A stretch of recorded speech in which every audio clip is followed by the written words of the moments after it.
Hello दोस्तों। सितंबर 2022 में UK government ने एक नई वर्क वीज़ा स्कीम इंट्रोड्यूस की। इस स्कीम का मकसद ये था कि जिन शोबों में स्किल्ड वर्कर्स की शॉर्टेज है उसमें इमिग्रेंट्स को यूके आने के लिए वीज़ाज़ दिए जाएं। अब दोस्तों बात ये है कि जिन शोबों में वर्कर्स शॉर्ट हैं उसमें से एक केरर का वीज़ा है। अब ये केरर्स ने करना क्या होता है? केयरर्स ने करना ये होता है, जो बूढ़े बुज़ुर्ग लोग हैं उनकी केयर करनी होती है, उनकी दवाइयों वगैरह का ख्याल रखना होता है, उनके कपड़े वगैरह बदलवाने होते हैं, हत्ता कि उनके डायपर्स वगैरह तक चेंज करने होते हैं। अब बात यह है कि यूके में जो वहाँ के लोकल्स हैं या कोई भी लोकल्स हैं, किसी भी वो कौमियत से ताल्लुक़ रखते हों, वो ज़्यादातर ये काम नहीं करना चाहते उस पर, इसलिए इस शोबे में बहुत ज़्यादा शॉर्टेज है। और इस शोबे को यूके गवर्नमेंट ने स्किल्स शॉर्टेज ऑक्यूपेशंस में डाला था और इसमें भी वो वर्क वीज़ाज़ दे रहे थे। यूके गवर्नमेंट ने अपनी वेबसाइट पे एक कंप्लीट लिस्ट दी कि कौन से शोबों में कितनी इनकम होनी चाहिए तो उसके ऊपर वर्क वीज़ा मिलेगा। लेकिन बहुत से एजेंटों ने इसको दो नंबरी का पैसे कमाने का ज़रिया बना लिया। इन्होंने कंपनियां वगैरह रजिस्टर की और उसके बाद ये करते ये थे कि ये गवर्नमेंट से लाइसेंस वगैरह लेते थे कि हम बाहर से बंदा एम्प्लॉय करके रिक्रूट करके लेके आएंगे। और इनके पास जो वर्क परमिट होते थे वो ये गवर्नमेंट से लेते थे और उन वर्क परमिट्स को ये आगे 17,000 पाउंड 15,000 पाउंड इतने पैसों का पाकिस्तान में लोगों को ये बेच रहे थे। अब बात यह कि 15,000 17,000 पाउंड तकरीबन 55 लाख 60 लाख 50 लाख कुछ ऐसे अमाउंट बनती है। तो ये करते ये थे कि लोगों से कहते थे कि जी आप आइट्स करें, अगर आप आइट्स नहीं कर सकते तो भी उस सूरत में आप हमें कुछ एक्स्ट्रा पैसे दें, ज़्यादा पैसे दें, हम आपको आइट्स का जाली या कोई दो नंबरी कोई तरीका ये करते थे, उससे हम आपको आइट्स का सर्टिफिकेट भी दिलवा देते हैं।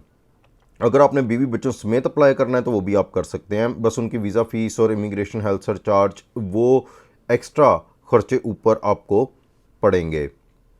तो दोस्तों बहुत से लोग थे यहाँ से पाकिस्तान से गए। अब देखें, जो लोग जेन्युइन केयरर्स हैं, जिन्होंने केयरर का वीज़ा अप्लाई किया है या हेल्थ वर्कर का वीज़ा अप्लाई किया है और जिनके पास जेन्युइन जॉब्स हैं, या दूसरे शोबों में जो लोग गए हैं जिनके पास जेन्युइन जॉब्स हैं, उनके लिए तो कोई प्रॉब्लम नहीं है।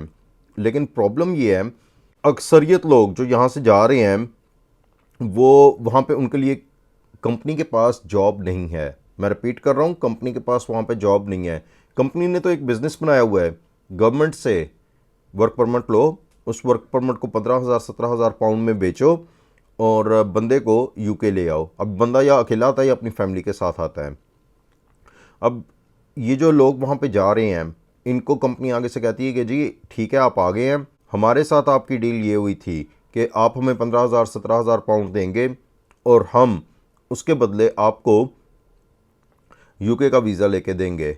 अब हमने आपको काका बना के तो नहीं रखना, तो जी आप जाएं अपने रास्ते, हम जाएंगे अपने रास्ते।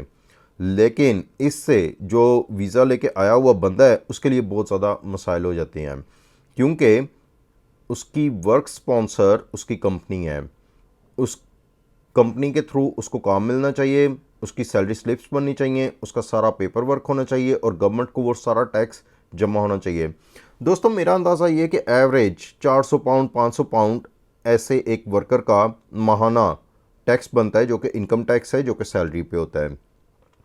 लेकिन अब जारी बात है, कंपनी तो उनको जॉब नहीं दे रही, तो कंपनी कहती है ठीक है जी, आप अगर अपना पेपर वर्क सीधा रखना चाहते हैं तो हम आपको पेपर वर्क का बता देते हैं, आप हर महीने हमें 400 500 पाउंड देते रहें और हम आपका टैक्स गवर्नमेंट को जमा कराते रहेंगे, हम आपकी सैलरी स्लिप्स बना के आपको ऑन पेपर लीगल रखेंगे। अब मुख्तलिफ़ केसेस में मुख्तलिफ़ चीज़ें हो रही हैं। एक केस में मैंने ये भी देखा कि एजेंट वीज़ा लेके आने वाले से कह रहा था कि जी आप हमें 1,000 पाउंड मंथली दें, हम आपका टैक्स और पेपर वर्क सीधा रखेंगे। अब दोस्तों 1,000 पाउंड मंथली टैक्स, ये बहुत ज़्यादा अमाउंट है। जो बंदा वर्क परमिट लेके यूके आया हुआ है और उसको उस पर जॉब नहीं मिल रही, उसको कहीं और जॉब करनी है। अब वो जो कहीं और जॉब करनी है वो मोस्ट केसेस में तो उसको उसकी वीज़ा कंडीशंस के एतबार से अलाउड ही नहीं है। अब जब उसको वो वीज़ा कंडीशंस के एतबार से अलाउड नहीं है तो वो क्या करेगा, वो छुप के काम करेगा, इलीगल काम करेगा, और उसकी जो लीगल वेजेस हैं, जो मार्केट रेट है, आवरली रेट, वो उसको नहीं मिलेगा, उसको उससे बहुत कम रेट मिलेगा। तो उस वजह से अब एक बंदा जो अकेला आया हुआ है वो तो शायद मुश्किल से सरवाइव कर ले, लेकिन अगर कोई फैमिली के साथ आया हुआ है तो वो तो उसका फिर सरवाइव करना बहुत मुश्किल हो जाता है। तो दोस्तों पॉइंट ये है कि ऐसे एजेंट से बचें। अगर आप जेन्युइनली केयरर का वीज़ा अप्लाई कर रहे हैं, हेल्थ वर्कर का वीज़ा अप्लाई कर रहे हैं, या किसी और कैटेगरी में अप्लाई कर रहे हैं, तो इंश्योर करें कि आपकी कंपनी जेन्युइन है। और अगर आप ये इस तरह इतने सारे पैसे दे के वर्क परमिट ख़रीद के यूके जाना चाह रहे हैं तो ये तो फिर बहुत ज़्यादा रिस्की काम हो जाएगा, बहुत ज़्यादा ये रिस्की काम हो जाएगा।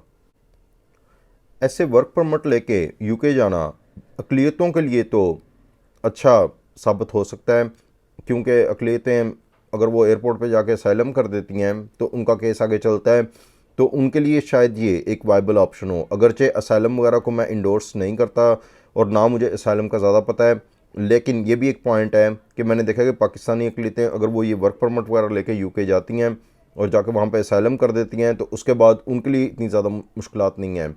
लेकिन वो सिर्फ अक़लियतों की बात कर रहा हूँ, जो मेजॉरिटी पाकिस्तानी हैं, जो बाकी लोग हैं, उनके लिए ऐसा नहीं होगा। अच्छा, ये कुछ सोशल मीडिया पोस्ट हैं जो कि मेरे दोस्तों ने शेयर की हैं। तो जी इसमें मैं देख रहा हूँ कि जी इनको 3 लोग मिले हैं। एक का ताल्लुक आज़ाद कश्मीर से था, दूसरे का पिंडी, तीसरे का इंडिया बेंगलोर से था।